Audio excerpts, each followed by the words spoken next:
निहाती रूपे आपण मैंने न्यूज देखिकी एवं पेपर रे मध्य बाहर थिला आमे विजु जनता दल तर महिला टीम कोरापुट गोटे फैक्ट फाइंडिंग टीम से फील्ड को जाइलु एवं सेमान संगे जहाँ कथबार्ता हेलु निश्चित रूपे से घटनाटी घटी एवं जो कथा कि किछि से गाँव मध्य जो जिनसटा को लुचाई देवा चाहूले आम काली जाकि कहला से माने भी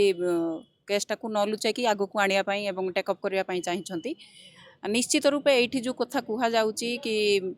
जो सरकार ये आसला नारी सुरक्षा एवं शिशु सुरक्षा कथा बिल्कुल ये सुरक्षा से मैंने दे पार ना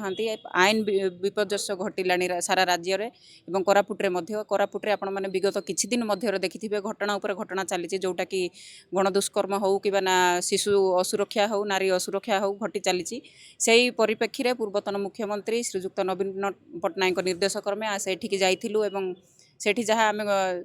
घटनाटी देखिलु निश्चित रूपे सत्यता ये से जो घटना घटी घटनाटा को ये आम आसिक एसपी सार को गोटे मेमोरांडम देचु केमिति से झीर सुरक्षा हम एवं आगामी दिन में तार पाठपढ़ा भविष्य केमती गोटे सेफ्टीटा रहिबो एवं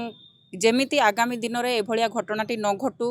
महिला निर्यातित एवं महिला असुरक्षित एवं महिला मानक दुष्कर्म जोटा कि घटी चली सेटा केमती न हो सेटा आमर दाबी रहुची जदि भी घटुची एभलिया घटना आगामी दिन में निश्चित रूपे आम दाबी करूँ एवं राजरास्ता को ओह्लैबु।